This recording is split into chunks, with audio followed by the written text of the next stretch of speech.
What's up sa inyo mga ka-thanks buying? Shoutout nga pala sa ating mga masugid na subscriber. Ngayon nga pala ay nandito na ang part 2 sa ating vlog na may pinamagatang Racolta Garden Resort Team Bride. Abay nga pala ako dito, di ko sila pinilit para kunin ako. At ganito nga pala ang view kapag ka umaga. Wow! Ang Racolta Garden Resorts ay matatagpuan nga pala sa may Florida Blanca sa bayan ng Pampanga. Nice. Ang oras nga pala niyan ay alas 6 ng umaga dahil mamaya pa ang kasalan, magtutur muna tayo rito sa Garden Resort. Ito nga pala yung villa na inarkila para sa Team Bride. At ipapakita ko nga pala sa screen yung information about sa villa pati mga prices. Nga muna pala ako magsasalita dyan dahil mag-i-encode muna ako. Ang villa to nga pala ay sa Team Bride. Ang ibig sabihin ng villa to kaya medyo mahal siya kasi up and down. Yung Villa 3 ay yun yung sa groom. Ibig sabihin nun sa baba lang kaya medyo mura.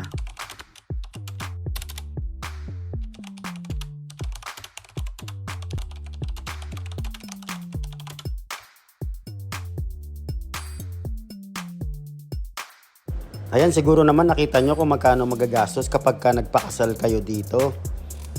At yan nga pala yung villa ng groom sa may bandang kanan. Ang opposite nga pala ng kanan ay kaliwa. At shoutout nga pala sa nagpahiram sa akin ng Crocs. Napakatibay nito at ang gandang ilakad, malambot sa paa.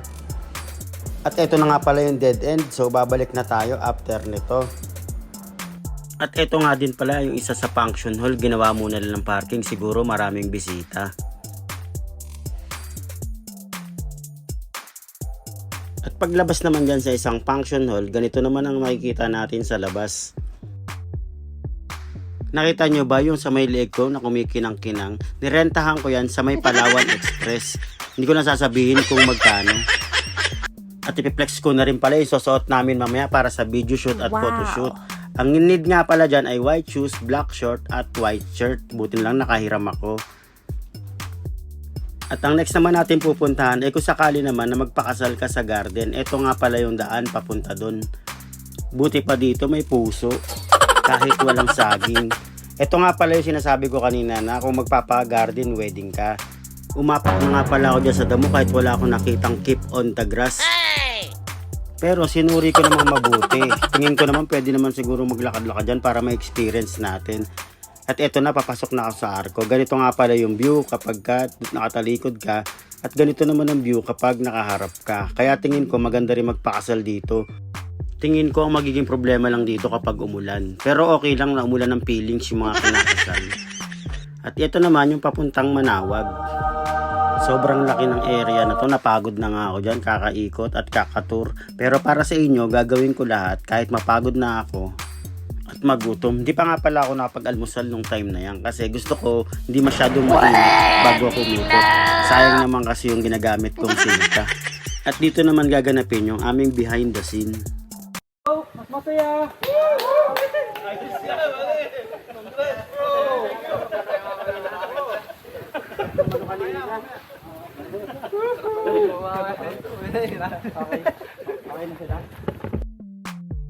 At yun, nakita nyo nga yung mga pangyayari sa aming BTS. Ang ibig sabihin nga pala ng BTS ay by the way scene. At pupuntahan nga pala natin yung isa pa nilang event place. Siguro sinadya nilang magkaroon ng maraming event place just in case na magkasabay-sabay ay meron silang iba pang may offer. Ganito naman ang view dito sa may isang event place nila. Ayan, tingin ko nilalagyan ng tubig yan.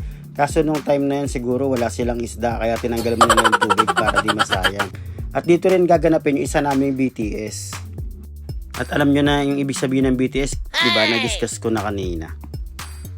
At ito yung isa namin BTS. More on action siya, wala siyang script kaya napakadaling gawin. Sanay naman ako maglakad-lakad at mag-post-post at mag-emote-emote.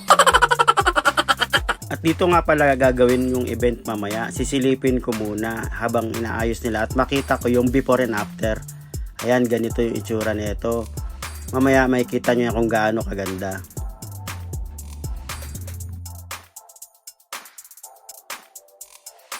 At naglakad na nga pala ako dyan papunta sa harap. Kasi maganda yung view dito sa harap. Ito kasi yung kapansin-pansin sa kanya. Ayan, nakita nyo ba yung camera? Sinadya ko yan para hiluhin kayo. Ito naman, hindi bukas yung fountain nung time na yan. Tingin ko connected siya doon sa event place na pwedeng lagyan ng isda. Ito naman yung view dito sa harap. Napakaganda. At ito naman ang itsura ng event place dito sa may harapan. Andyan yung kainan. At yun, nakikita nyo ba yung may kortina na yun? Doon maglalakad mamaya yung ikakasal. At ganito naman ang itsura nung pagbalik ko. Nag-aayos na yung mga ninang at yung abay. Sabi ko nga kahit di na kayo magayos kasi magaganda na kayo. Nakikita nyo ba yung nagme-makeup na yan? Dati yan nagtatrabaho sa debit salon. Kaya siya tinawag na debit salon, makeup now, pay later. At andito na nga kami sa venue. Nakabihis na rin ako niyan. Napakadali ko lang naman ayusan dahil di naman mahirap. Ganito pala ang feeling kapag naglalakad ka sa red carpet. At least na-experience ko kahit man lang dito. At isa nga pala kami dyan sa 3 sa nauna. At eto na nga medyo dumadami na yung bisita. At marami rin pala nagpa-picture dyan sa may red carpet na yan. Maganda kasi yung view. Kahit ako di ko napigilan magpa-picture dyan eh. At ganito nga pala itsura ng ceiling, napakaliwanag. Siguro magandang magtrabaho rito dahil madaling magpaliwanag.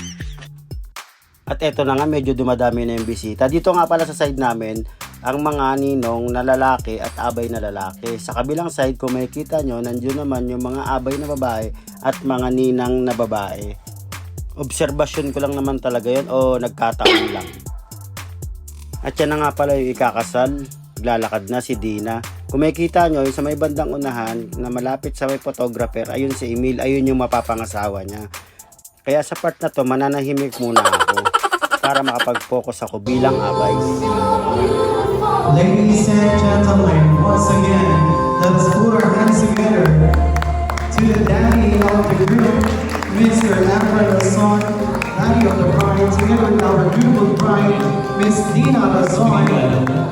Maraming salamat po, Mr. Razon, for accepting Emil and her family. Emil, you may now take Dina. Itan mo si Dina. You value and you support this lovely couple.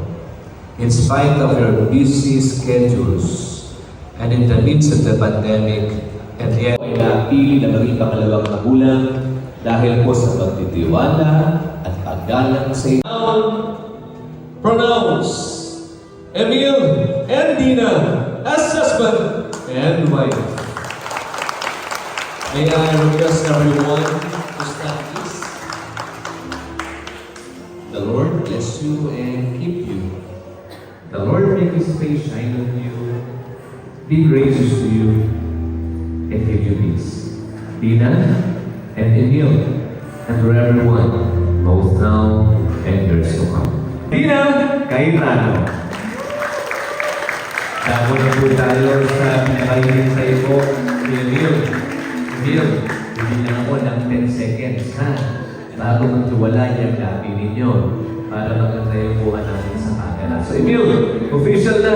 Dahan-dahanin mo lang daw. Emil, you may now kiss your wife.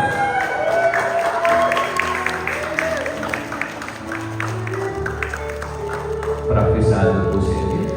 Emil, in 10 seconds, you may now kiss your wife.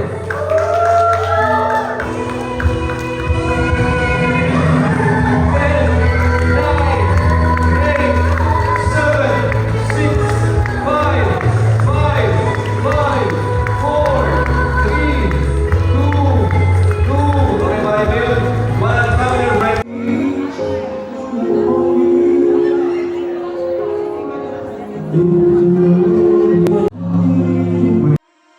At tamang picture nga pala dito muna yung mga kasama ko. Shout out sa inyo. Alam nyo naman kung sino kayo at alam nyo na rin yung mga pangalan nyo.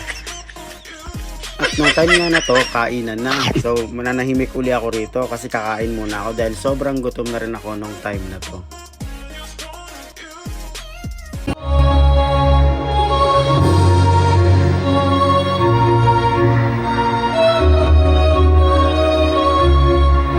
Now go ahead, Sir Emil. Ready and go. All right, say Sir Emil muna.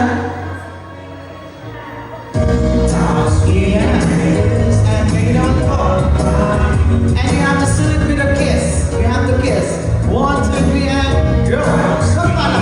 Guys, done. Episode, kumbaga, may episode yung buhay na saksi ako sa pagmamahal ng dalawa.